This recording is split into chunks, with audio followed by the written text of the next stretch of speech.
moved out of state and shit that went left. She seeking forgiveness. She used to dance, but she went alone and start up a business.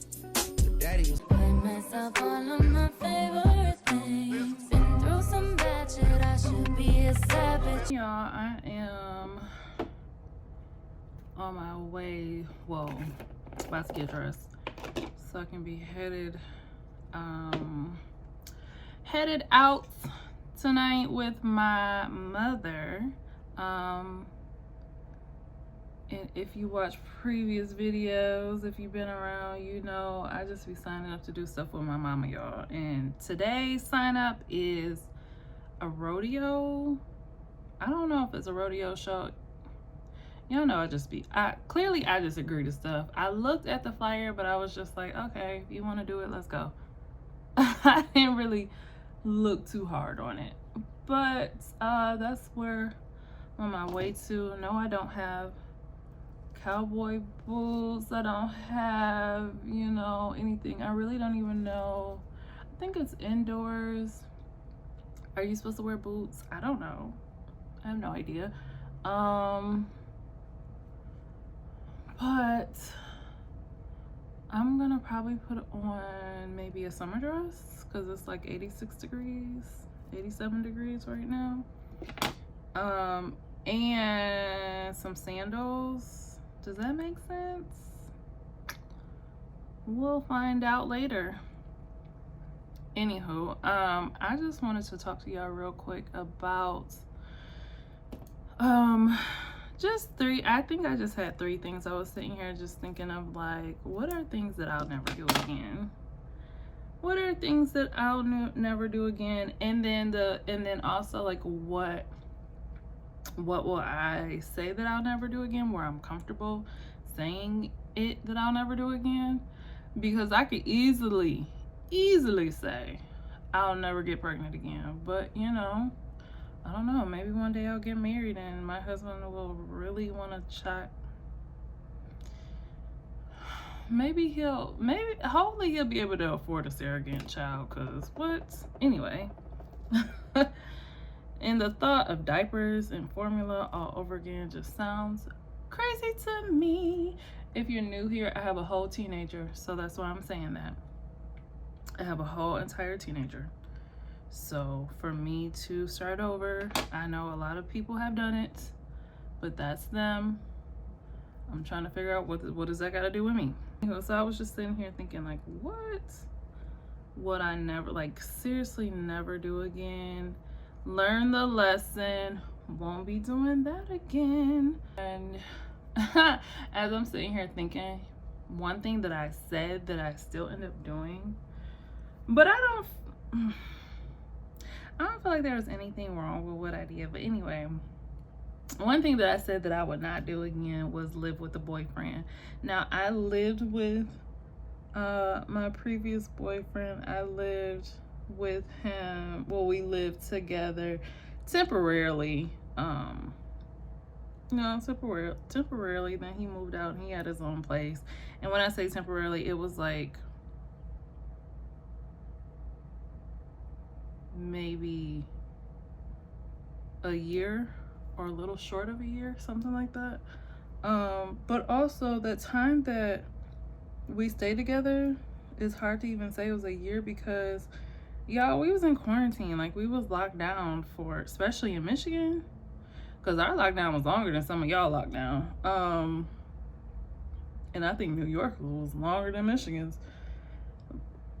But you know, so do you really count that time? I don't know. Was 2020 really a year? Still up for debate. What happened? I don't know. We was in the house. We was always in the house. Every day. Just in the house. Or at the grocery store, because where could you go? So I would say, I would still like to put that on my I wouldn't live with a boyfriend list, solely because, I mean, I did it temporarily, but do I think that going forward I'll do it? No. Not unless there's a ring on my finger. It's literally the only thing that I can agree to doing that. Like, living with a boyfriend is just, it's a lot. It's a lot, and I ain't got it. I ain't got it in me right now. I just don't. That's just me. I'm not talking about nobody else. I'm talking about me. I ain't got it. So there's that. That wasn't even on my list. What was first on my list was definitely a hard lesson that I had to learn last year, which is like a lesson we probably should all know.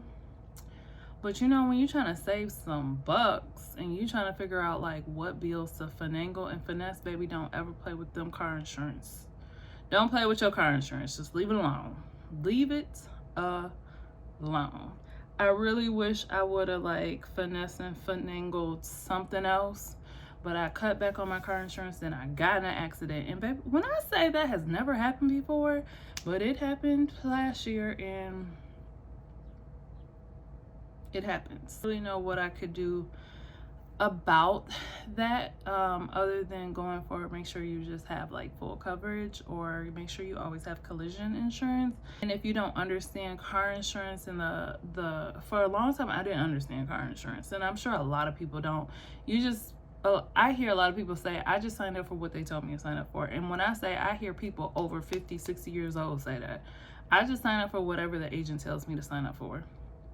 I just let them adjust it to my budget. They don't know what their car insurance, like what it cover, what it don't cover, like what it consists of and what it doesn't. They don't really know, because a lot of people don't understand car insurance, just like a lot of people don't understand medical insurance. Still to this day, a lot of people don't. It's one thing that I will honestly say I will never do again. I will never play with my car insurance. I learned, you know, like a hard lesson with that one, and you know, it is what it is. Another thing that it wasn't on my list, but it just popped in my head. I would never pay with credit cards either. And that's something that when you in college or at least when I was in college, like that was such a like flex. How many cars you got? And honestly, that was like the dumbest flex we could ever have in life, because that is not free money. You have to pay that back, or that will tear your credit up. And I mean, if anything, do it at that time, you know, when you're younger. But once you start getting older, I don't think that's a good idea, because it takes some time to fix the problems that you caused in your younger years. And I feel like I'm just now getting out of or just now seeing the results of me working on my credit for the last few years, because of everything I did in my early like 20s. That's another thing I will not play with. Like, if you gonna spend the credit card, if you gonna swipe that credit card, make sure one, it's necessary. A lot of people say make sure, you know, only use it for emergencies. Honestly, a lot of people just don't have that discipline. People just don't. So to say an emergency, okay, well, you tell a woman an emergency and she's seeing a sale on shoes, now that's an emergency, and she needs to swipe her card for some shoes that in a year or two she probably don't even care for. So yeah, like a real emergency, car emergency, stuff like that, that's if you have the discipline. But some people just really don't. And in my early 20s, I did not. Or like now in this economy, there's times where I have to swipe my credit card, and honestly I don't want to, because I don't like swiping it. I really don't. Sometimes you just gotta use it, you know. Sometimes you just need it, and that's what it's there for. But what I won't do in the past is play with my credit card. Like, if I know I'm swiping it, I know how much of what I'm swiping I can pay back, to make sure that next month's next month's credit report isn't affected negatively because of what I was doing right then, you know, in that moment. But sometimes we make these temporary decisions and we can't really fix them quick enough. And because we can't fix them quick enough, our credit is affected. And it just kind of depends on like how big of a purchase you make. You know, like if you're just swiping it on a $14 martini, like, okay, that shouldn't like tear your credit up. But you know, you're making big purchases or taking trips or whatever, and you're not paying it like you know, within, just paying it off within the next few months, you know, that could definitely affect your credit report. Or if you're only paying the minimum, but yet you swipe in large purchases, but you're paying the minimum each month, then you get interest on top. Like, you're just creating more debt for yourself. So yeah, no, I won't be doing that again. I've learned how, and if you don't know how, there's definitely a lot of help on I'll say YouTube. Be careful with that stuff they be talking about on TikTok, because some of that advice folks be giving you on TikTok will have you messed up. I mean messed up. So please be careful with all them little credit card hacks that they be talking about, especially when it comes to like business credit, or even like get a credit card in your business name. There's ways that you can do that and it work out for you. But then there's some people that just say, oh, okay, I'm gonna just go to the bank, get a loan. Yeah, you can get a loan or yeah, a loan. I think yeah, that makes sense because it's a car purchase. So you can get a loan and then use that loan for your car.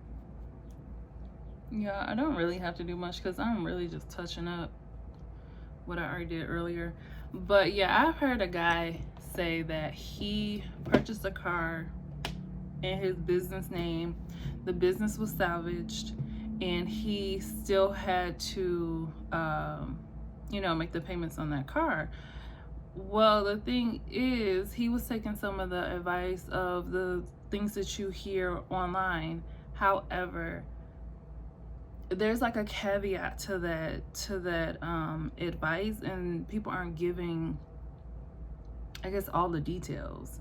So if you're buying a car and it's in your business name, is it in the like in the loan, you know, the writing in the loan, is it in the agreement that if the business is salvaged, then the car, you no longer have to pay for the car? Or no, I think it's that you, since it's a car purchased in the business name, that you're not personally responsible if the business goes down. I think that's what it is. And he did not. Y'all, it is a huge spider web that just dropped. What? Where the spider at? But he did not do that work. I don't know if the advice he heard, if they told him that or not. I have no idea. But he was kind of surprised that once he said the business, you know, like closed, that he still had to make the payments on the car, and he didn't understand why, and that's why. But you got to be careful of who you're listening to when you try to take these advice, especially when you're making big purchases like that. Like, whew, anywho, yeah, that's one thing I would not do. And I can say that I would not play with my credit cards today, tomorrow, anytime soon. Unless I'm okay with like making a risky purchase, you know, like a high amount purchase because I know I got the money to take care of it in the next month, then okay. But, or, you know, sometime coming up, okay, fine. But if that's not the case, no, I'm not about to just sit around and play. One thing Capital One and American Express is gonna do is tell you, don't play with it, don't play with it. Okay? Baby, don't play with it. Your credit score is just showing like how well you manage the debt. So you can make the purchases. The issue comes in when you can't make those payments. That's where the problem is, because then that shows that you can't manage the debt. Your credit score just needs to see, or the credit bureaus just need to see that you can manage the debt. And yes, it is backwards, because you should not have to get in debt to get a good score, but whatever. Another thing that I can honestly say that I'll never do, and I mean, the only way for me to do this is we gotta be married, and the amount has to be low, and that is pay a bill for a man. Nope. Can't even do it. Years ago, was it that long? I think it was that long ago. Anyway, I had a friend, and he had a little situation, and I was like, I think he asked me to help him with it, and I did, and I shouldn't have, but I did. The agreement was, of course, that he would pay me back. It wasn't like a whole lot of money. It really wasn't. But at that young age, should I have helped him? No. But, you know, I did. Because, you know, that's y'all know what type of friend that is. Anyway, so I helped, and did I get the money back? No, I did not. No, I did not. Years upon years later, he had his stuff together, but honestly, I forgot, he forgot, so that's probably not why, but whatever. We're gonna say that's probably why I never got my money back, but whatever. Now he is, and yeah, I'll never see that money.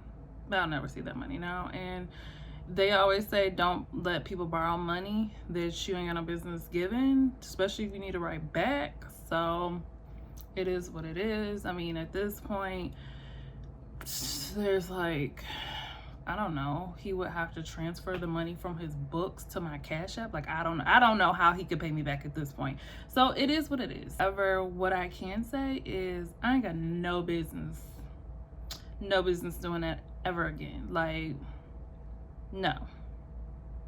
I just personally feel like, as a woman, if I send someone that is of the male kind, if I Cash App them money, I feel like that messes up the whole flow and frequency of my Cash App. Other than my child, but my child is not a man, he's a whole child. So other than Cash Apping him, I don't feel like I should be consistently Cash Apping men, because it's just interrupting the frequency and flow of the abundance of wealth that should hit my Cash App. That's just how I feel. I don't know about anybody else. That's just me. I just feel like it just messes things up if I just go the wrong way with the Cash App. The Cash App, is to receive. You can do some giving, but there's got to be some receiving. Okay, and then the last thing. Ooh, I don't think I'm gonna be able to put this bracelet on. I didn't think about this when I bought it. Woo. Ooh, yikes on bikes. Oh my gosh.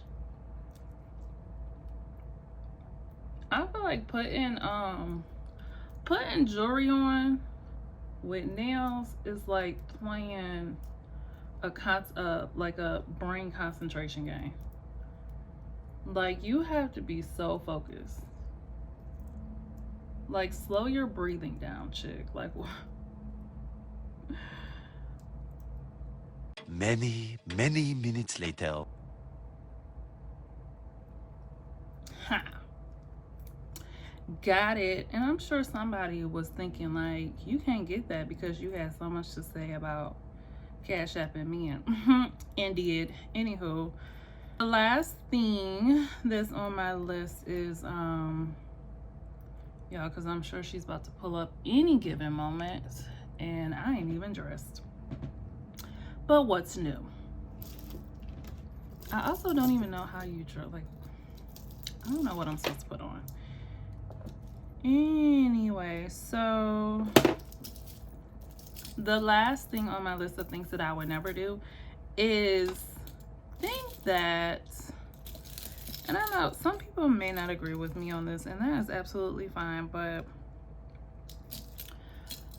I don't agree with thinking that corporate is the only way to like make it in life. And I mean, like, I guess it depends on what you went to school for, but I just feel like in the US of A lot of times what we hear is like go to school and get in your field, or if not, I mean, like, depending on your field could be corporate related, or if not and you don't go to school, or you know, you have a baby and drop out like ma. I don't feel like these earrings are fitting, but I don't feel like going to get the other ones. And I need to go shopping for like studs apparently. Anywho, I just think that, does this make sense? I don't know. Okay, never mind.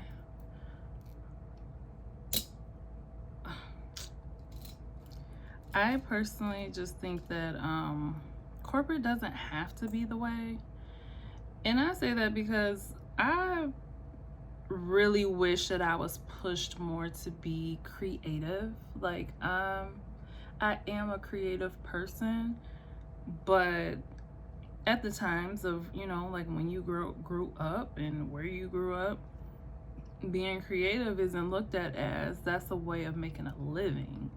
So I didn't take that route, and I wish that I'm in my 30s wishing that I would have taken that route. I wish I took more time to learn more about business at a younger age, and I encourage my son to do that, because there's just other paths and avenues, and there's other ways to be successful. And I really just don't feel like we should be pushing kids to I don't know, just like it. I don't agree with corporate anymore. Like, I've heard it in the past, like corporate can be toxic. Yeah, and we're gonna talk about it more in another video, because corporate is a lot. It's a lot, and I just don't like, everybody has their own avenues and their own paths, and I just really wish our society was not set up in such a capitalistic way where people could honestly and truly have the time and not feel so rushed. Because why do we have to have our lives figured out by 30? Because, you know, everything has to be done by 30, and it's like, so that what happens in your 40s, 50s, and 60s if everything was figured out in your 30s? And 30s is really not old. Like, everybody be acting like, oh my gosh, I crossed 30, I'm so old. No, baby, you ain't even close to old. You're not even touched old yet. But I wish that we were able to like go on our own paths and figure it out, and we were okay with switching and doing different things and learning different things. Maybe you want to do this, and 2 years later you decide you want to do something else. And some families can be very judgmental when you know, switch around and do other things. I just personally wish that wasn't the case, and I don't want to be like that when it comes to my son. I want to allow him to just figure it out. He's very into science. He loves biology, so have at it. But when he's, you know, in his 20s, that might not be what he wants anymore, and I just don't want to push him to do, you know, things that he thought he wanted to do with 12, 13, and 14 when he gets older and he's 25, 26, 27. You know, you're not even near the same type of person. So I feel like that's something that I'm trying to learn how to rework out of my brain and unlearn that corporate is not the only path. It really isn't, and it's a hard path. There's so many people within my company that's higher up, and they're quit. It's like every few months somebody else is quitting because it's a lot. It's a lot, and it's a lot for one person, and there's this much work for one person to do, and it's like, why? Like, the pile is this high and there's just me. And how do you have work-life balance? You don't. And then, you know, you're missing things that you shouldn't be missing in life, especially when it comes to your family. And anyway, we'll talk about it more later. So I got a whole nother video about that, but I just wanted to talk about the things that I will never do again, and those were the things. And now let me get dressed, because I feel like every time I feel like my mom is close, I'm sure she gonna text and say I'm outside. She moved out of state and shit that went left. She seeking forgiveness. She used to dance, but she went alone and start up a business. Her daddy is not around. Her mama is not around. I watch her climb to the top of the pole and then get sliding down. I make it rain in this bitch. I make it snow in this bitch. She trying to get out of the mix. Shawty is going legit. Shawty is going legit. Yeah, I'm supporting this shit. This is a story that came from my life, and I'm just recording this shit. I'ma just give it to you direct instead of me throwing this shit. You know you important this shit. You know I'm supporting this shit. We used to do pornos when you would come over, but now you got morals and shit. I got like 4 on the wrist and an adorable kid. I got a Drake in Play myself all of my favorite things. Been through some bad shit, I should be a savage.